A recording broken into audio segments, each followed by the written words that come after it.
नमस्कार दर्शकों, आप सभी का बापू वार्ता न्यूज नेटवर्क में स्वागत है। वैसे आज हम गोंदिया जिले के सड़क अर्जुनी तहसील में पहुंचे हैं और यह दरअसल जो सड़क अर्जुनी क्षेत्र है वह मोरगांव अर्जुनी विधानसभा क्षेत्र में आता है तथा वैसे यहाँ के जो पूर्व विधायक है राजकुमार जी बडोले तथा आजी माजी मंत्री पद पर अभी नहीं है फिलहाल, लेकिन सत्ता में है। सत्ता में रहने के पश्चात इन्होंने क्या क्या मोरगांव अर्जुनी विधानसभा क्षेत्र में काम किए और विकास कार्य किए, इसके ऊपर हम जानकारी लेंगे।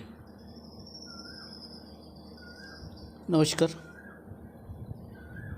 अर्जुनी मोरगांव विधानसभा क्षेत्र ये 3 तालुका में बटा हुआ है। अर्जुनी, सड़क अर्जुनी, मोरगांव अर्जुनी और गोरेगांव तालुका का 3 जिला परिषद क्षेत्र। तो ऐसे टोटल 15 जिला परिषद क्षेत्र में अर्जुनी मोरगांव विधानसभा बटा हुआ है। और इस विधानसभा क्षेत्र में पिछले 10 सालों में, जब मैं महाराष्ट्र का कैबिनेट मंत्री था, उसके पूर्व आमदार भी था, तो 2009 से 2019 तक विभिन्न काम जो आज दिख रहे हैं, तो बड़े पैमाने पे यहाँ पे विकास की गंगा लाने का काम हमारे माध्यम से हुआ है। जहाँ तक सवाल है कि मैं जब आमदार नहीं था और जब शुरुआत में हम लोग आमदार बने, तो गोरेगांव तालुका में हज़ार जो केसेस पड़ी रहती थी, तो वो केसेस ऐसी होती थी कि वहाँ पे दिव्यांग लोग हो या फिर निराधार हो, अपंग हो, इन सब लोगों के निराधार के खाते नहीं खुलते थे, उनके अकाउंट नहीं खोले जाते थे, उनके अर्ज मंजूर नहीं होते थे। तो उस समय में वहाँ के जिला परिषद सदस्य जो आज आमदार है विनोद अग्रवाल जी और हम लोग बड़े आंदोलन किए थे गोरेगांव तालुका में। अभी भी लोगों को मालूम है ऐसी स्थिति सड़क अर्जुनी तालुका, मोरगांव अर्जुनी तालुका में थी। निराधारों के काम होते नहीं, 3000 से ज़्यादा एक तालुका में कनेक्शन पड़े होते थे, बीज नहीं मिलती थी किसानों को खाते में। तो ऐसी भी परिस्थिति बहुत विकट थी। तो ऐसी स्थिति में कहीं गोरेगांव तालुका में, सड़क अर्जुनी तालुका में और मोरगांव अर्जुनी तालुका में भी रास्ते नहीं थे।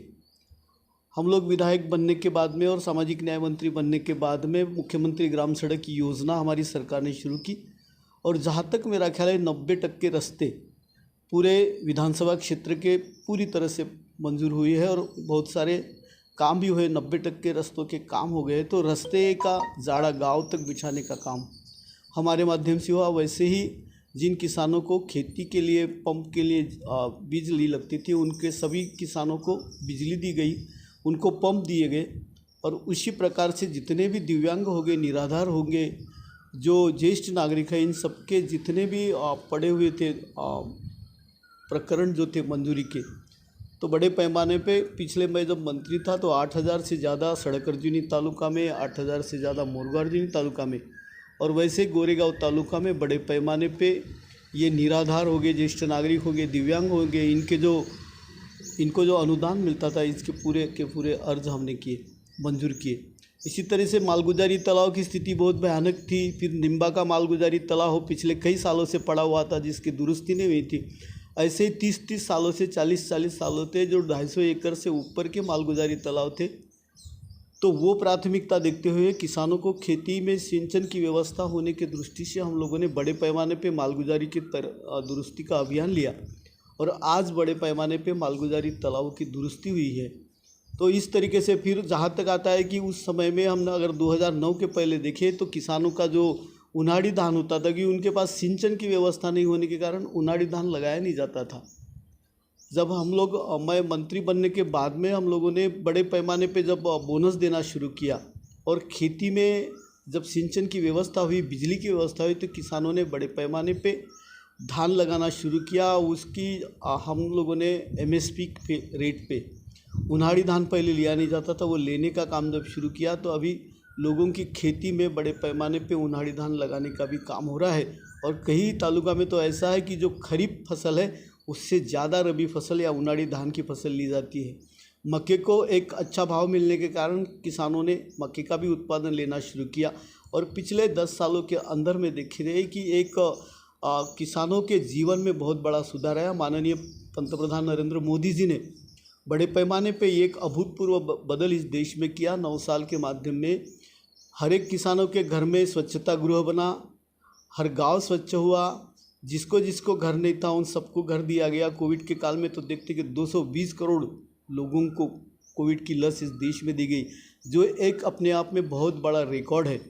और जो महिलाएं हमारी लकड़ी लाती थी जंगल से और वो खाना बनाती थी, उन सभी के घरों में एक्चुअल गैस दिया गया। तो ऐसे इस प्रकार से अगर देखेंगे तो कई सारी योजना, जिस आदमी को जो भी योजना लगती है वो योजना देने का काम हम लोगों ने किया। जहाँ तक मेरा सवाल है तो महाराष्ट्र का सामाजिक न्याय मंत्री रहते हुए परम पूज्य डॉक्टर बाबा साहब अम्बेडकर का लंदन में घर हो लेने का काम हमारे हाथ से हुआ, ये हमारा सौभाग्य है। उसी प्रकार से इंदू मिल का काम हुआ, जो वहाँ पे डॉक्टर अम्बेडकर की 450 फीट की मूर्ति, जो दुनिया की सबसे बड़ी प्रतिमा है, वहाँ पे स्थापन होने जा रही है। उसका काम भी बड़े पैमाने पे शुरू है।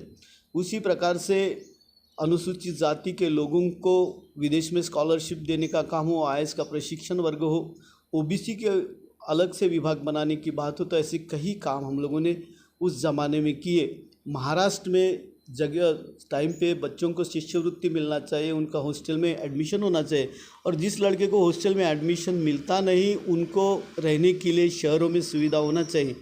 इसलिए स्वाधार की योजना हो, ऐसे विभिन्न अनेक असंख्य योजना शुरू करके एक बदलाव सामाजिक न्याय विभाग में लाने का काम भी हमारे माध्यम से हुआ। उसी प्रकार से रमाई आवास योजना हो, सरकार ने 2020 तक सभी अनुसूचित जाति के लोगों को घर मुहैया कराने का काम, ओबीसी के हमारे भाइयों को कास्ट वैलिडिटी नहीं मिलती थी तो हर ज़िले में कास्ट वैलिडिटी देने का काम। जहाँ तक गोंदिया ज़िले का अगर सवाल है तो गोंदिया ज़िला ये सारस का ज़िला कहा जाता है। उस समय अभियान हमने शुरू किया था कि ये सारस का ज़िला करके इसका डेस्टिनेशन हो। इसीलिए हमने फिर जितने भी यहाँ पे तीर्थ क्षेत्र है, फिर वो मांडो देवी होगा, वो कचारगढ़ होगा, फिर प्रतापगढ़ होगा, ऐसे सभी विभिन्न तीर्थ स्थलों का विकास करके उसी तरह से पर्यटन को बढ़ावा मिलना चाहिए। इसलिए नागजीरा नवेगांव व्याघ्र प्रकल्प करके उसमें बड़े पैमाने पर निधि देने का काम हमारे माध्यम से हुआ। और इसी तरह से जनरली सामान्य जो लोग हैं उनके जो भी प्रश्न हैं उन सभी प्रश्नों को सुझाव उसके ऊपर विचार करके वहाँ से एक सोल्यूशन निकाल के उनको दिलासा देने के काम हमने प्रामाणिक तरीके से किया। और आप एक चित्र देखेंगे अर्जुनी मोरगांव विधानसभा में एक हरा भरा, ऐसा कहीं आप पश्चिम महाराष्ट्र में जाओगे ऐसा हरा भरा सभी तरफ दिखता है। और निश्चित यहाँ सिंचन की सुविधा हो, यहाँ रास्ते की सुविधा हो, यहाँ पे जो मूलभूत सुविधा है वो मुहैया कराने के काम हमारी तरफ से करने का हमने प्रयास किया और लोगों के जो भी प्रश्न है वो उनको दूर करने का काम किया। सर वैसे जिस प्रकार भविष्य में यदि विधायक का चुनाव लड़ते हो, मोरगांव अर्जुनी विधानसभा क्षेत्र तथा गोंदिया जिले की जनता के लिए क्या विकास कार्य काम करोगे? गोंदिया ज़िले का जहाँ तक सवाल है तो गोंदिया ज़िला ये पर्यटन के दृष्टि से बहुत बड़ा ज़िला है। यहाँ पे नागजीरा हो, नवेगांव हो, ऐसे कई डेस्टिनेशंस है, ऐसी कई जगह है कि जहाँ पे बड़े पैमाने पे एक पर्यटन स्थल, इधर के गोंदिया अर्जुनी मोरगांव में अगर देखेंगे तो इधर बंगाली जो लोग हैं वो बड़े पैमाने पे रहते हैं। विभिन्न संस्कृतियाँ, तिब्बती कैंप बुद्धिस्ट लोगों का है, तो ऐसी विभिन्न संस्कृतियाँ यहाँ पे आई हुई है।